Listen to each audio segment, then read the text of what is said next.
जय हिंद स्टूडेंट, कैसे हैं आप सभी। मैं राजेश कुमार स्वागत करता हूं आप सभी का डीसी मैथ्स पाटन पे। चलिए, आज का टॉपिक है हमारा द्विघात समीकरण के मूल व गुणांकों में संबंध, relation between roots and coefficients of quadratic equation. एक क्वाड्रेटिक इक्वेशन के जो मूल होते हैं और उसके गुणांक होते हैं उसमें आखिर क्या संबंध है, क्या हेल्प करेगा ये। तो अगर हम इसकी हेल्प के बारे में बात की जाए तो आगे चलकर हमने अगर अभी तक क्या किया कि मूल निकाल लिए। अब अगर आपको मूल दिया जाएगा, पहले क्या कि एक क्वाड्रेटिक इक्वेशन दे दिया जाता था, एक द्विघात समीकरण दे दिया जाता था और आपको क्या बोला जाता था, मूल निकालने के लिए। अब होगा क्या कि आने वाले एक्सरसाइज में आपको मूल दे दिए जाएंगे और कहेंगे कि आप जरा इसका क्या फाइंड कीजिए, आप क्वाड्रेटिक इक्वेशन बताइए कि ये किसके मूल हैं आखिर। तो उसमें हेल्प करेगा ये रिलेशन। तो सबसे पहले हम देख लेते हैं, हमारे पास कभी कोई क्वाड्रेटिक इक्वेशन नहीं है तो क्वाड्रेटिक इक्वेशन का स्टैंडर्ड फॉर्म क्या होता है, हम जानते हैं कि ax square plus B X plus C equal to 0। ये रहा इक्वेशन नंबर 1, इक्वेशन नंबर 1। और इस केस पर हम जानते हैं कि इसके जो मूल होते हैं वो क्या होते हैं, मूल क्या होंगे इसके, यदि अल्फा व बीटा मूल हैं तब। मूल हैं का अर्थ क्या होता है, इसका मान, किसका मान, दिए गए चर का मान। आप जानते हैं इक्वेशन सॉल्व करने का अर्थ ही है कि मूल ज्ञात करना। यहाँ से मैं लिख सकता हूँ, इसलिए x is equal to alpha व x is equal to beta. क्या मैं लिख सकता हूँ ऐसा? जी, ज़रूर लिखा जा सकता है। अब अगर मैं अल्फ़ा को इधर लेके आऊँ तो ये हो जाएगा x minus alpha equal to 0 तथा या वह x minus beta equal to 0। चीज़ें अगर समझ में आ रही हो तो हम क्या कर रहे हैं, बैक जा रहे हैं। मूल निकालने के लिए क्या करते थे, ऐसा केस मिलता था, फिर 0 की इक्वल रखते थे और अल्फ़ा को उधर ले जाते थे। अल्फ़ा कुछ भी वैल्यू हो सकता है आपका।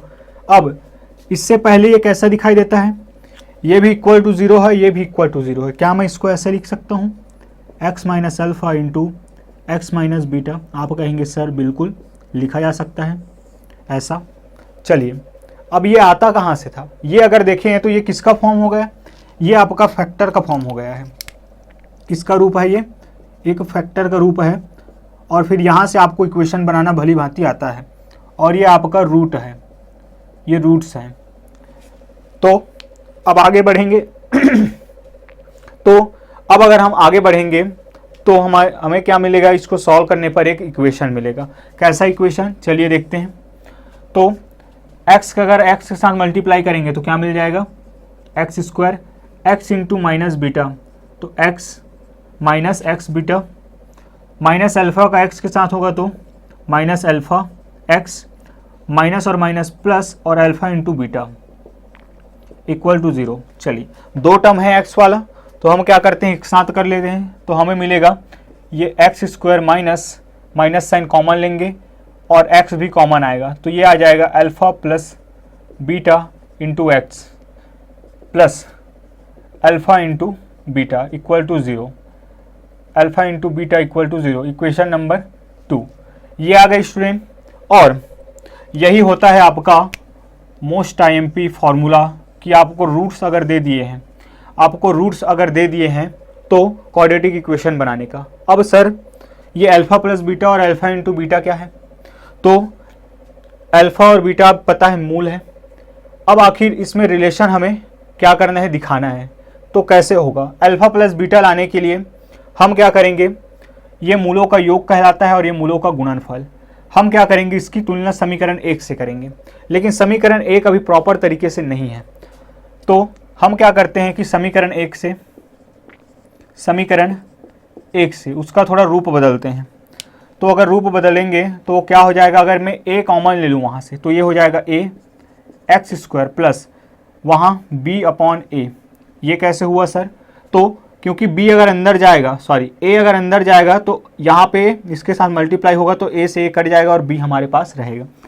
तो b अपॉन एक्स प्लस यहाँ भी c upon a equal to 0, equation number 3। अब समीकरण 2 और 3 की तुलना करने पर, समीकरण 2 व 3 की तुलना से आप देख पा रहे हो स्टूडेंट कि अच्छा, एक स्टेप और आगे बढ़ लेते हैं हम थोड़ा सा। इस ए को अगर इधर ले जाएंगे तो क्या हो जाएगा 0, और हमें मिलेगा X square plus B upon A X plus C upon A equal to 0, equation number 3। अब अगर तुलना करेंगे समीकरण 2 व 3 की तुलना से, तो समीकरण 2 और 3 की तुलना से हमें कुछ रिजल्ट मिलेगा जो कि होगा हमारा बहुत ज़्यादा इम्पॉर्टेंट। एक्स स्क्वायर क्या कुछ तुलना लायक है यहाँ? बिल्कुल नहीं है। यहाँ भी ए, यहाँ भी ए, मतलब कि ए का वैल्यू क्या है 1 है।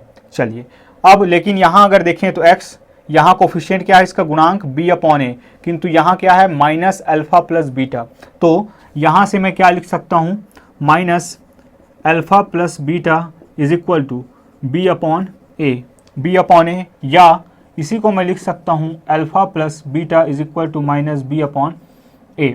ये फॉर्मूला आपको याद आ रहा हो स्टूडेंट, हमने जो शून्यकों का योगफल होता है उसमें भी सेम फार्मूला देखा जी, आप वहाँ से रिलेट कर सकते हैं ताकि आप फार्मूला ना भूलें। सेम चीज़ें मिलती हैं, माइनस बी अपॉन ए। अब आखिर ये है क्या, किसको डिनोट करता है? तो यही है आपका अतः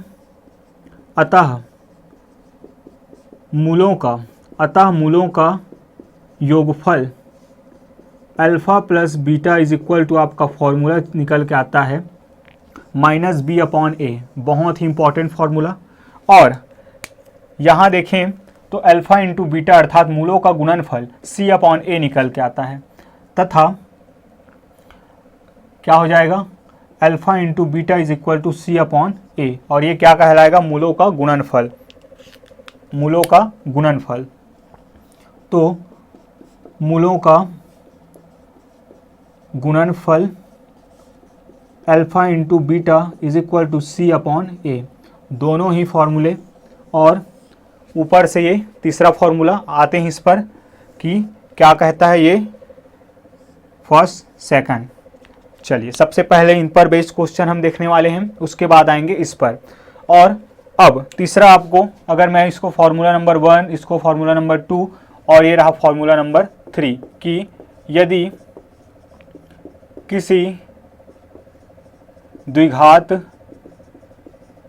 समीकरण के मूल अल्फ़ा व बीटा है तो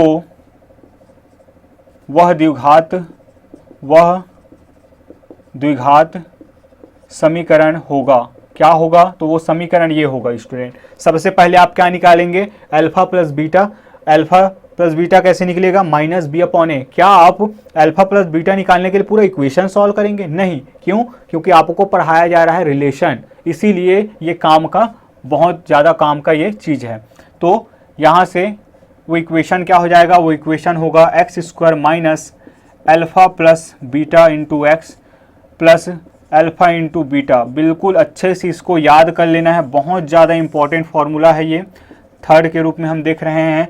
और ज़्यादातर स्टूडेंट यहाँ माइनस और यहाँ प्लस में मिस्टेक करते हैं, जिसकी वजह से वो इक्वेशन फॉर्म नहीं कर पाते हैं। आइए देखते हैं इन तीनों पर बेस्ड क्वेश्चन, और डायरेक्ट हम पहुंचने वाले हैं एक्सरसाइज पे। एक्सरसाइज के क्वेश्चन हम देखने वाले हैं, जहां 3 पैटर्न का क्वेश्चन आपको देखने को मिलेगा। तो चलिए स्टूडेंट देखते हैं एक्सरसाइज नंबर 5, जो कि होगा आपका लास्ट एक्सरसाइज यहाँ का।